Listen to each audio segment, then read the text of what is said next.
Some Repetitions of the Times by H.P. Lovecraft, 1933. This is to be a blunt endeavor to emphasize some basic and desperate truths about the present economic impasse, swelling ever so little, the chorus now besieging the ears of our incoming legislators. It will be remarked that nothing in these paragraphs has not been suggested several hundred times before, but such a remark can hardly be taken as a proper objection. In social and political crises, no idea or perspective can gain an adequate hearing except through insistent echoes, and today there cannot be too many voices raised in exactly similar outlines of our civilization's real plight, and exactly similar demands for a brushing aside of irrelevant precedents and preconceptions in facing that plight. Only reiteration will help. The realities have been starkly and powerfully stated by competent individuals again and again. Yet official thought and legislation very largely continue in their sluggish, superficial course, motivated by catchwords and conceptions left from former ages whose basic industrial and financial conditions no longer exist. For several generations, the man-displacing effect of machine has been realized by a few, yet the momentary ability of new industries to absorb displaced labor was enough to blind nearly everyone to the consequences inevitable after the end of this plainly temporary absorption. Even when the end did come, the majority refused to realize it. It took the repetitions and incalculations of the Technocracy Survey, a tremendously valuable and significant movement despite its handicaps of poor leadership and extravagant conclusions, to give the general public a really vivid glimpse of the permanently altered set of conditions around us. Thus, we may see the need for repeated presentation of the whole dismal picture in all its familiar outlines and implications, its desperateness, and the properly dire results of this neglect or subordination must be literally hammered into the poor consciousnesses until its increasing clamor reaches the legislator and forces him to face the facts and take drastic action concerning them.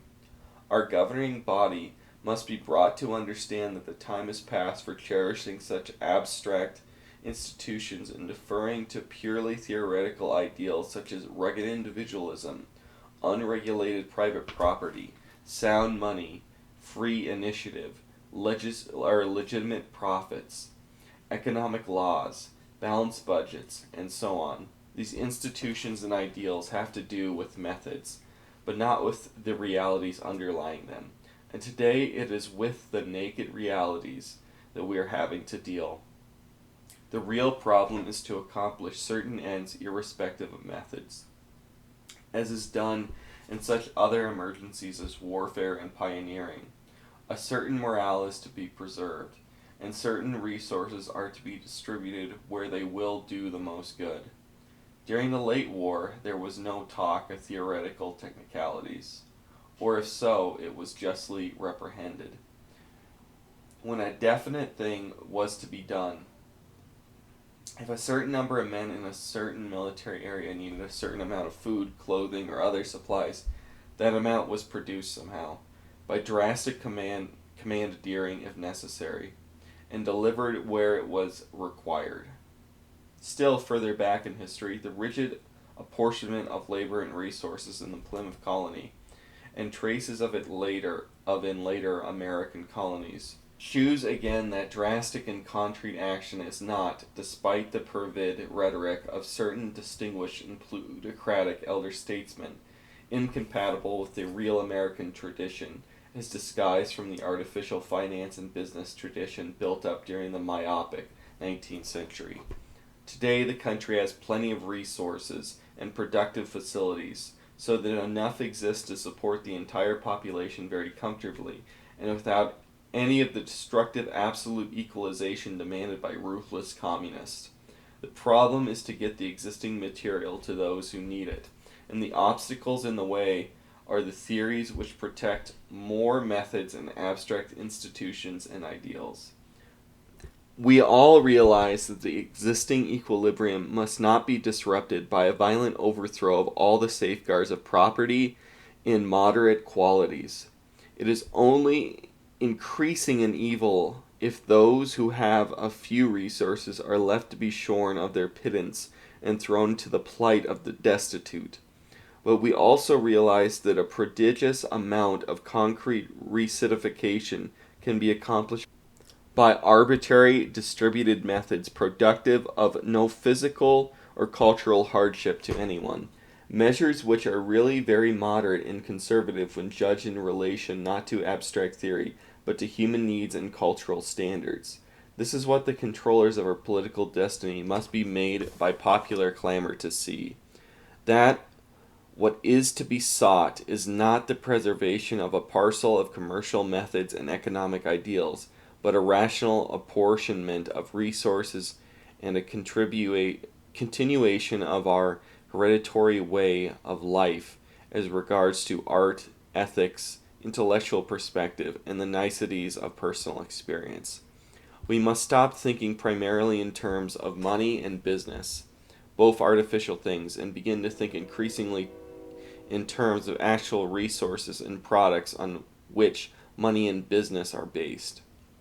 In terms of these, of the human beings to whom they are to be distributed, and of the cognate human values which make the accidents of life and consciousness worth enduring. Part of the task of our repetitions must be to convince the holders of power of something which the farther-sighted philosopher long ago realized, namely, that the present collapse is not merely a transient depression from which automatic recovery is possible. This we hope may be accomplished through the soberly disinterested efforts of the Columbia Group of Energy Surveyors under Professor Redentuschach, from whom the more sensational Scott technocrats now have been weeded. It is by this time virtually clear to everyone, save self-blinded capitalists and politicians, that the old relation of the individual to the needs of the community has utterly broken down under the impact of intensively productive machinery. Badly stated, in a highly mechanized nation, there is no longer enough work to be done under any conceivable circumstances to require the services of the entire capable population if each individual is worked to his maximum, even humane and rational maximum capacity. This is an unbeatable truth around which no amount of sophistry can get. It means that from now on no person of average ability and willingness can be given a guarantee of food, clothing, and shelter in exchange for work performed. There is not enough under the laissez-faire system for all to do, hence a residue of permanently unemployment. Increasingly, as mechanical ingenuity increases, must always be with us.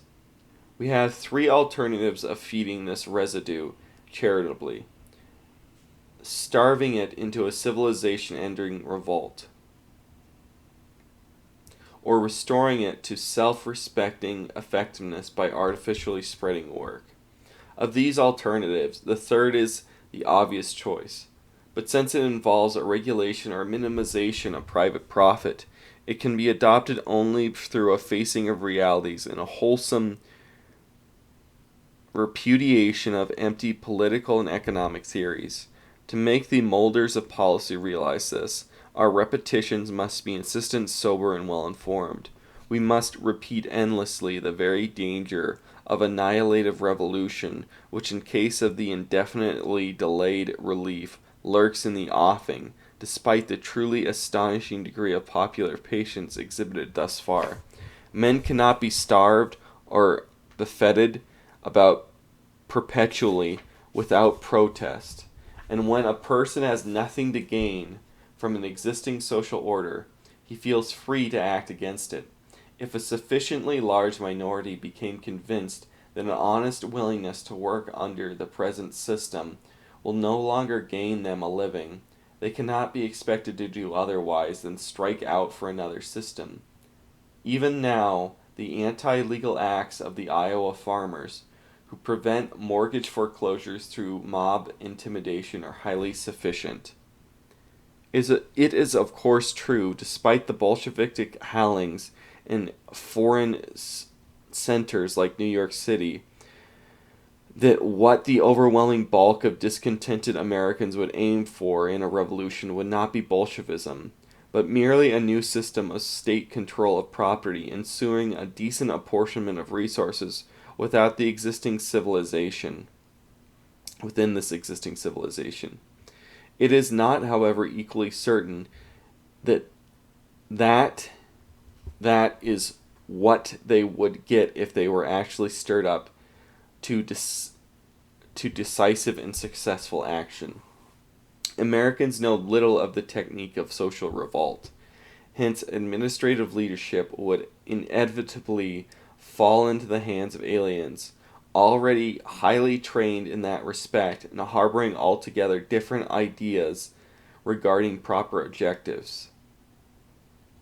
Once the avalanche was started, it would be difficult for the conservative but untrained revolutionists to preserve the rational program against the astute machinations of the imported leaders with their utterly repulsive ideas derived from the slave heritage of continental Europe's undermen.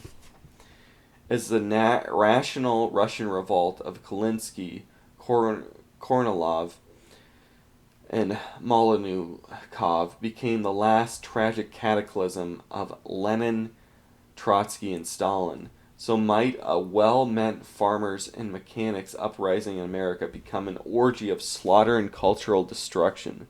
It must not be forgotten in this connection that the alien leaders of such an orgy would have powerful support from a superficially impressive and dangerously articulate American element in sympathy with them, the neurotic intelligentsia, which includes persons of substantial achievement in non-political fields, authors, critics, and scientists like Dressler, Anderson, Edmund Wilson, and V.F. Claverton. Clearly, it would pay to go to almost any length to avoid even the start of an upheaval of any sort, and repetition must fail to emphasize this. Nor should we neglect to repeat the details of the dark picture presented by this age. To use a very conservative estimate, about 12 million people in the United States are unemployed, while a much larger number, perhaps half the entire population, are suffering hardship to a greater or lesser degree as a result of reduced income and satisfactory employment, or the burden of assisting unemployed relatives. Of the unemployed, an undoubted majority are persons of ample skill, experience, and capacity prepared to offer in exchange for decent wages certain definite services which have hitherto been useful and necessary. They are not less capable than the average run of persons still employed, but are merely the unlucky ones in the constant competition for the insufficient number of positions now available. A natural upturn in the current business would restore work to many, but not to the great remaining bulk. Mechanical and commercial efficiency has arranged more and more methods, many of them devised since the dawn of the Depression, as aids in saving private profit, whereby all the needs of unlimited consuming public can be supplied through the services of fewer and fewer human workers. These unemployed persons are for the most part still comparatively young and in reasonable health. They have diligently sought for work, not only in their own respective lines, but in all other lines which they feel they have any chance at all of competently following, and in general tend to be sincere, industrious, and preserving type, usually regarded as assets to the country and to their local communities, being accustomed to consider themselves necessary parts of the industrial system, whose labor has a real and definite value. They have developed a high degree of self-respect, while the assurance of at least a modest income has given them a wholesome, comfortable, and in many cases tasteful standard of living. This standard of living is now so deeply ingrained that it cannot be lightly abandoned. Indeed, it would be a calamity if it were abandoned, since the good effect on the tone of the whole nation's civilization is so ample. As holders expect certain normal rewards from life, and in return are staunch sustainers of a peaceful system of law and order which until lately made such rewards possible, they feel that their contributions to society ought to earn for them, and for the young, aged, and infirm persons dependent upon them, a definite material security and spiritual dignity. When, through no fault or diminished capacity of theirs, the assurance of that security and dignity seems about to be withdrawn, they have a right to demand that vigorous steps be taken to establish, by any means whatever, a degree of balance which will once more make the normal prices guaranteed results of industrial willingness and ability.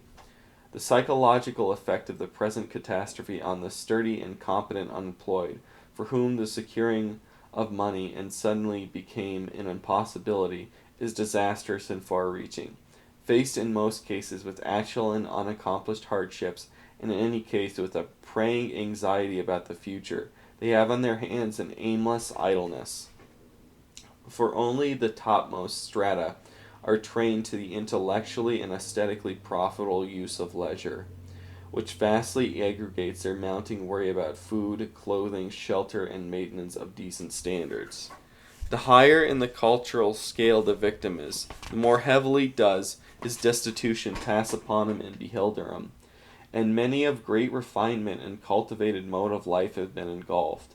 The anguish attendant upon the loss of cherished possessions and habits which have become dominant landmarks of existence is probably most thoroughly poignant which any human being can endure, and it is not alone the former possessor of luxuries who suffers through the present debacle. As previously mentioned, a large majority of the unemployed possess deeply seated standards, which, though far from Siberic, nevertheless indicate self-respect and well-regarded social experience, and which must be almost wholly relinquished amidst the universal discomfort and distress of today. Many accustomed to the social amenities are now obliged to live in unutterably depressing and dispiriting quarters, with an insufficient and unpalatable food supply, and with eviction and unthinkable horrors of starvation and exposure staring them in the face. Desperation or deterioration of morale are under such circumstances almost inevitable. With nothing to enjoy or hope for, the victims are confronted by a choice between suicide and bigotry, the proudest and most potentially valuable individual often in choosing the former. That this condition harms the national tradition as well as the individuals concerned can hardly be disputed. The dominatory commercial civilization of boon times was itself an anti-cultural influence, and this addition of materially degrading element greatly abets the decline. When families of taste are no longer able to maintain the dignified and independent form of life which has hitherto distinguished them, and when even the essentials of neat personal appearance are made impossible for the formerly fastidious multitudes, the general standard is bound to suffer. High levels of living are hard won enough in any case, and tend to disintegrate alarmingly when existence becomes a sordid, aimless, and apparently helpless struggle. Ethics perish along the good manners when people begin to feel that there is nothing to live or fight for anymore. Naturally, some steps have been taken towards the relief of people's more elemental woes, but but their ionic inadequately is easy to see. In many cities, the artificial work created for the jobless is wholly unsuited to most of the victims concerned, and far too fragmentary to give any of its recipients a genuine living.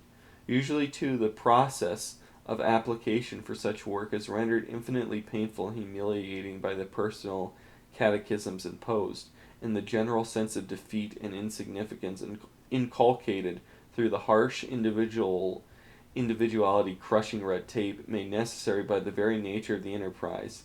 The abnormal, artificial, and essentially charitable character of the alleged work haphazardly created an excuse for giving out monetary driblets is almost always manifest to a devitalizing and spiritual dampening extent. It is so clearly a disguised dole that it lacks all the stimulus of genuine work which supplies the actual needs of the community. Moreover, it is usually so repugnant by nature and so ill adapted to the capacities and temperaments of its performers, ditch digging and brush clearing for soft-handed, short-winded office clerks, and so on, that it tends all too often to become a stultifying and sullenness-breeding nightmare. The tactics of profit-seeking private employers in the crisis are about what might be expected.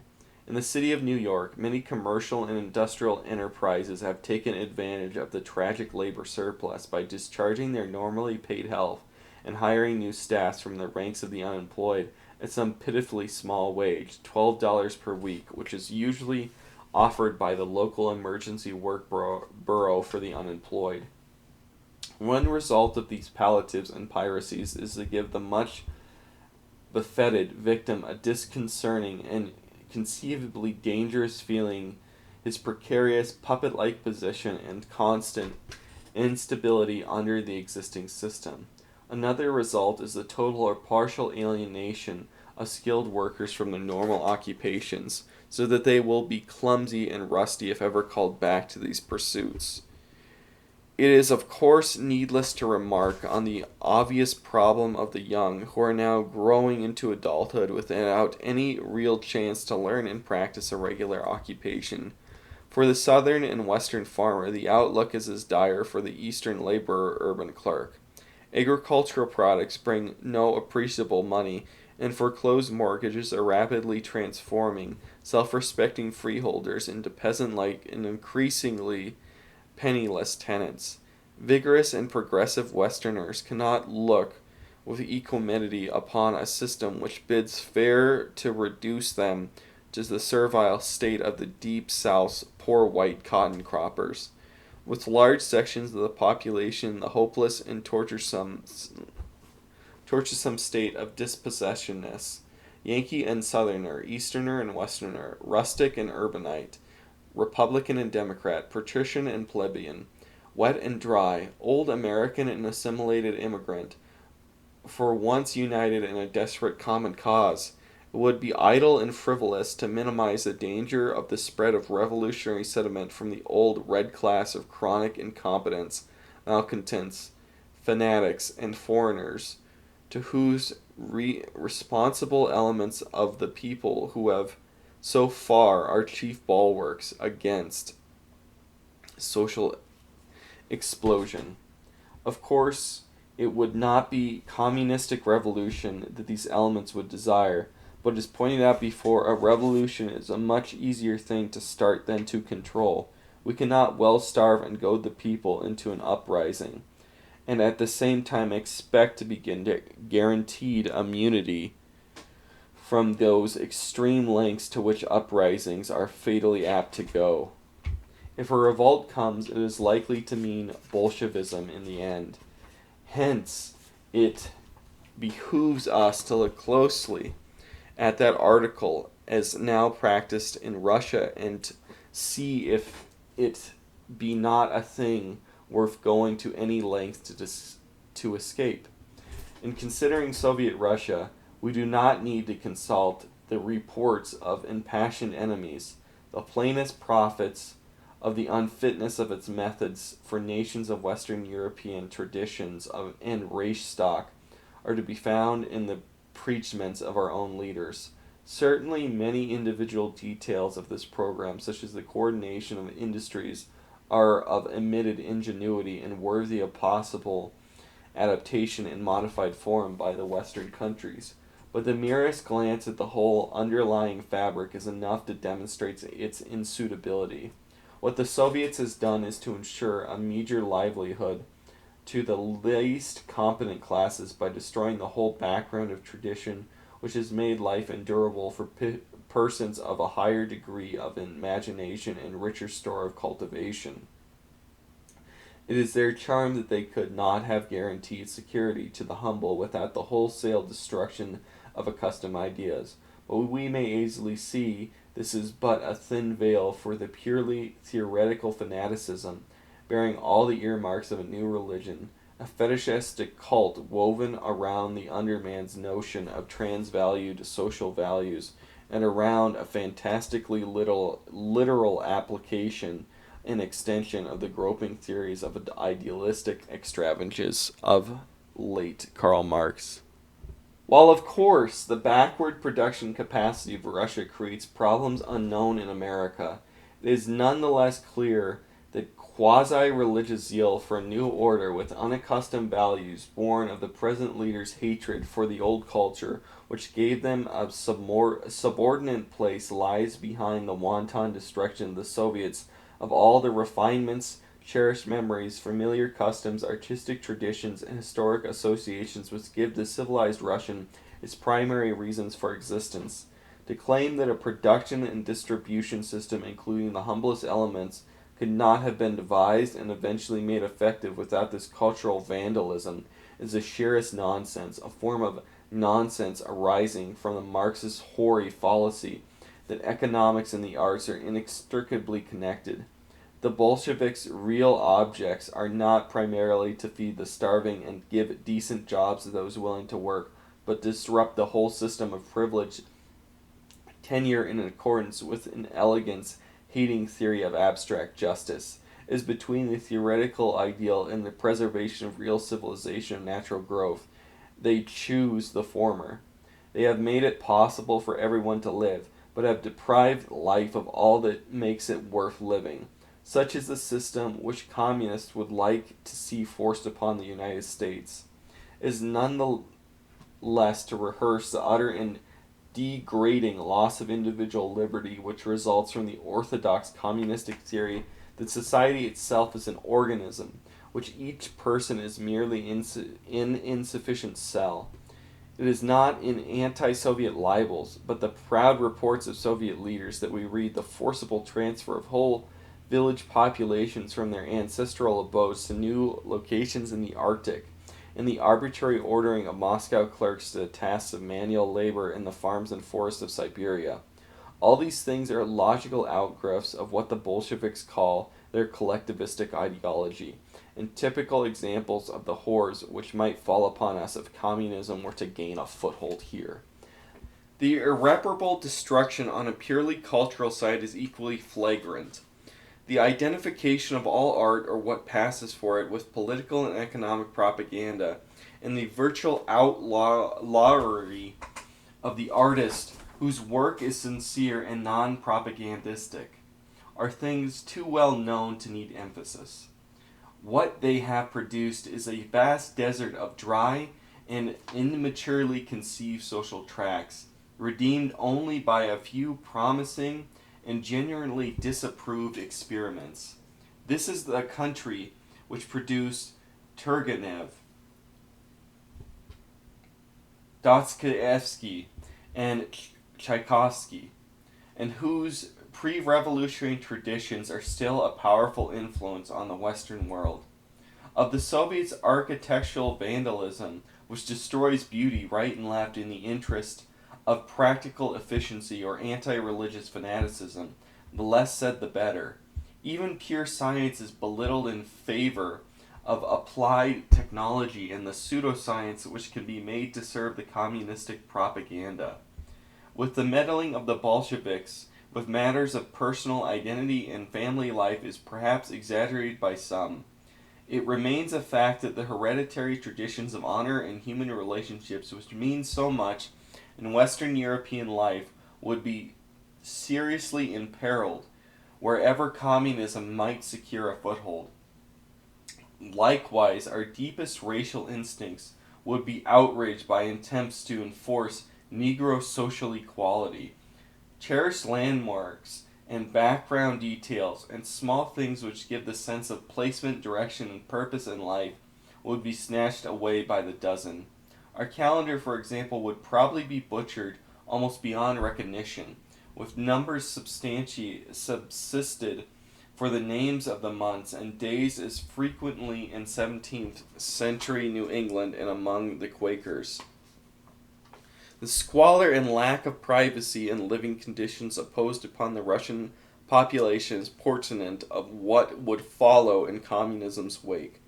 It is of course clear that no nation with a truly representative population would for a moment tolerate such a chaos, Russia having succumbed only after better elements were murdered or exiled.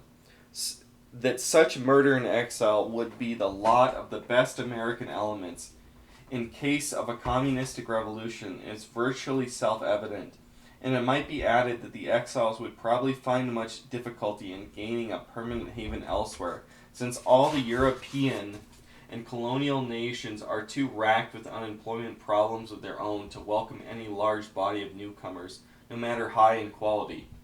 Probably Canada, climatically unsuited for a large number of us, would form the principal refuge, unless parts of the United States, such as the loyal, conservative, and overwhelmingly native American South, remain free from Bolshevik control.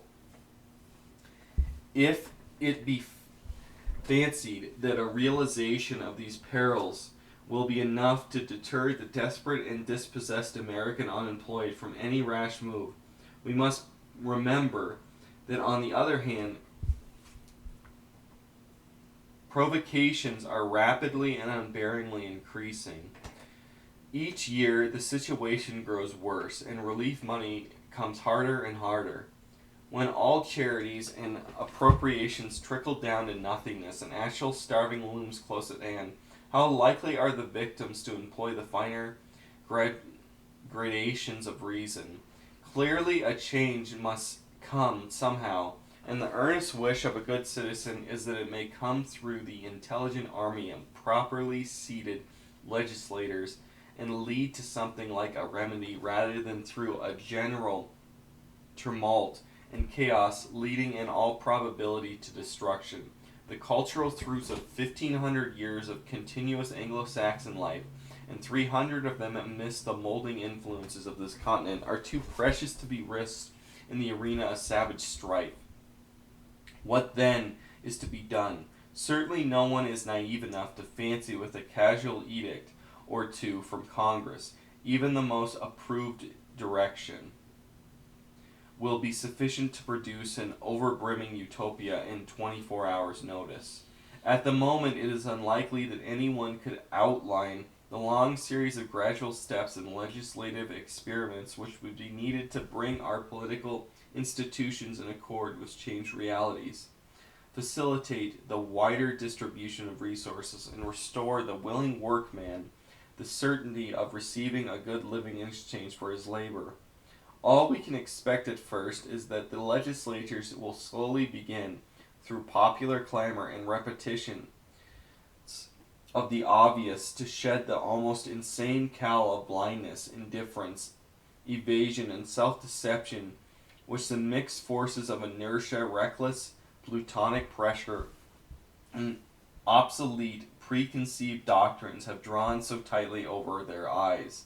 The genuine readiness to abandon the worship of methods, abstract formula, and catchwords, to think in terms of the entire population rather than the larger business interests, and to face the realities of the present industrial muddle with an open willingness to use unorthodox methods in achieving specific ends, is the most one may ask of the government at present, except perhaps a few immediate and temporary palliatives such as domestic debt cancellation and an increase in public relief through the heavy taxation of very large accumulations of private capital. It would be absurd for a layman ignorant of the complex links of cause and effect involved in the regulation of production and distribution, and in the readvestment of resources, to do more than guess vaguely at any of the elements of possible recovery. Probably a bald assertion of governmental control over large accumulations of resources, a potential limitation of private property beyond certain liberal limits, would form one of the salient features. This would involve the state coordination and operation of the wider fundamental industries on a basis of service rather than profit, and would enable the hours and conditions of labor to be artificially regulated with a view to distributing work among the whole population.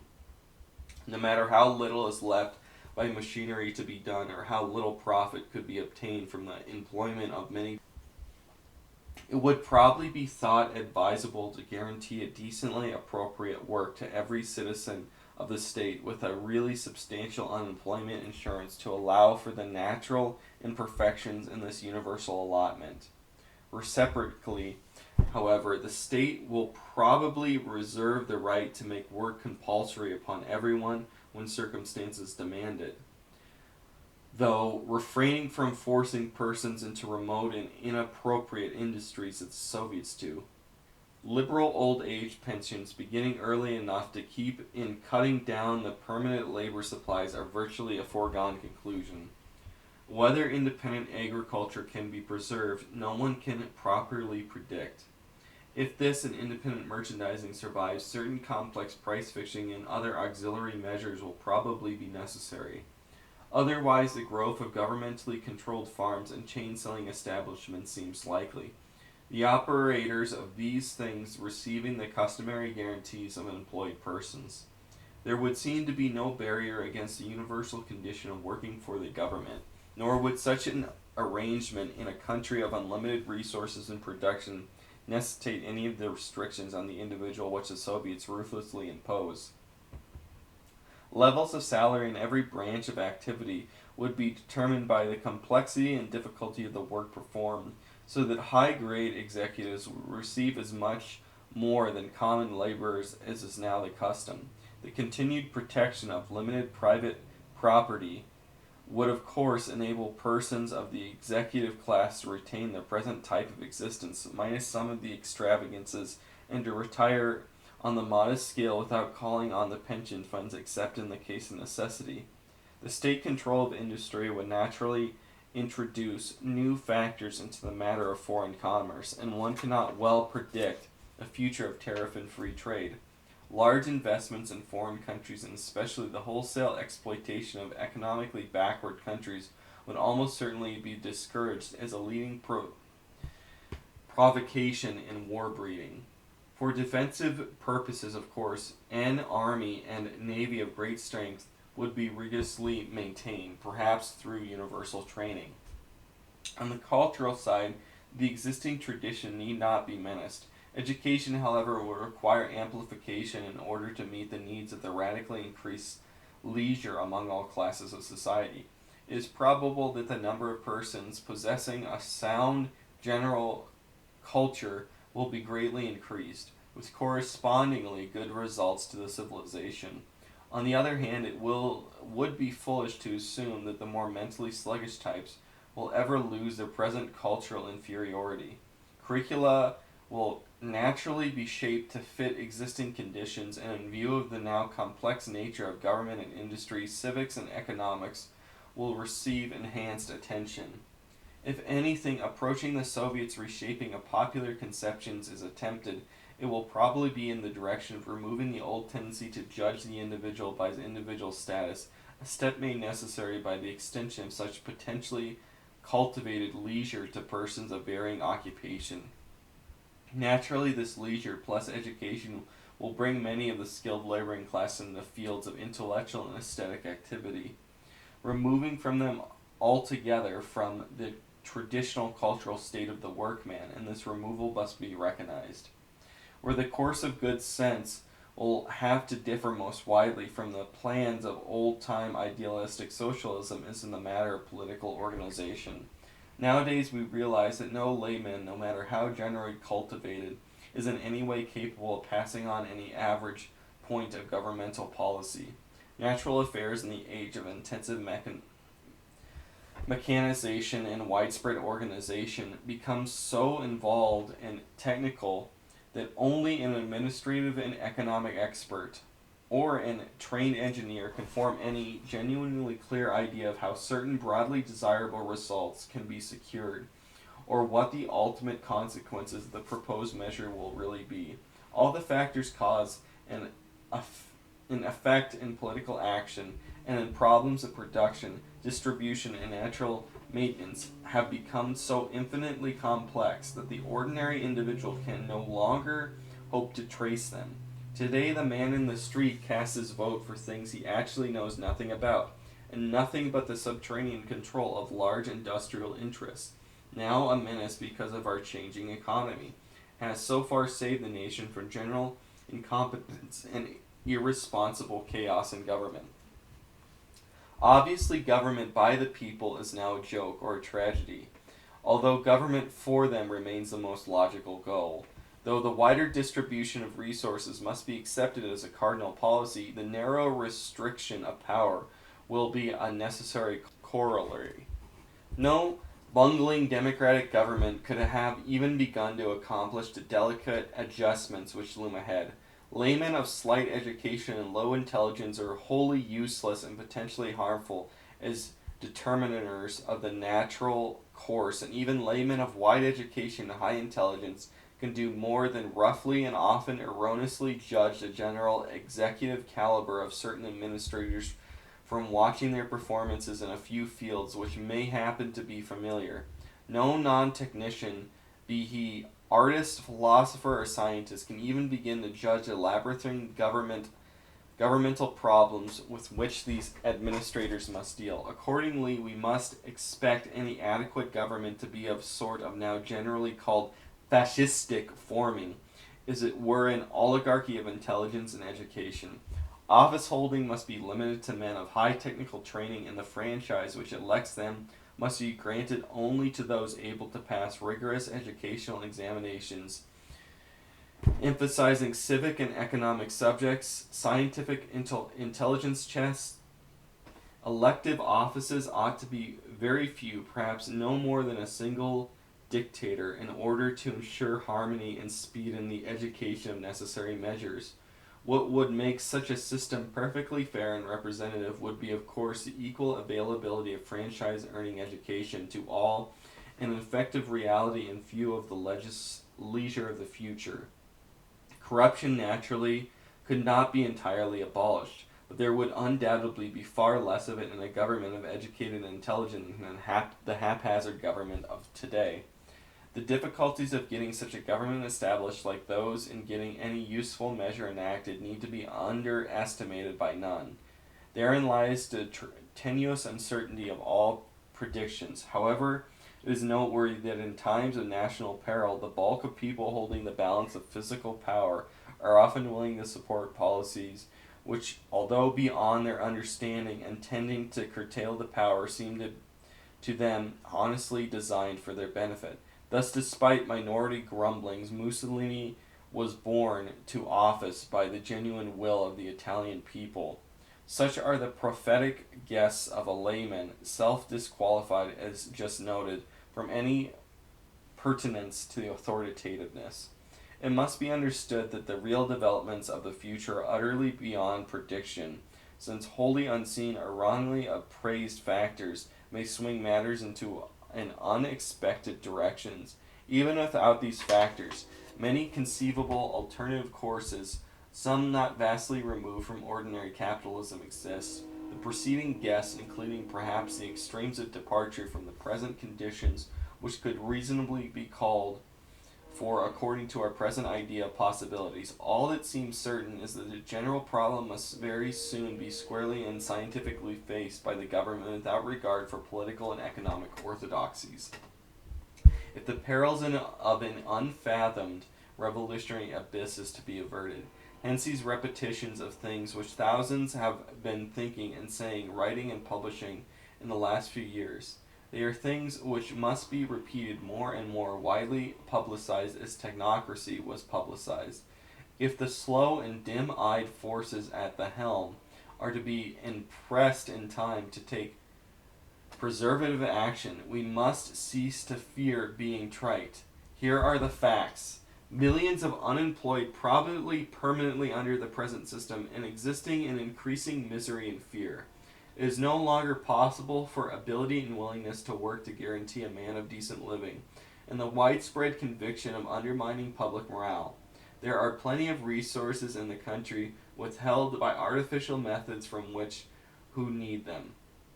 Attempts at relief have so far been irregular, inadequate, unscientific, and painful to the recipients, producing a dangerous popular psychology. When men feel that an existing system has nothing to give them, they will strike out for another system. Insecurity for half the nation means disaster for the future. If the people are starved into revolution, the worst excesses of communism will likely to occur. Precedent makes it certain that given the will, brains, independence, and determination of high-grade men, the forces of government can accomplish a recuperative redistribution of resources through emergency measures, ignoring the absolute orthodoxies of politics and economics. What is needed is a restoration of the power of normal work to ensure each individual a self-respecting status and modest quota of food, clothing, shelter, and freedom, and recreation. Enough rewards, that is, to make life under the existing civilization worth enduring.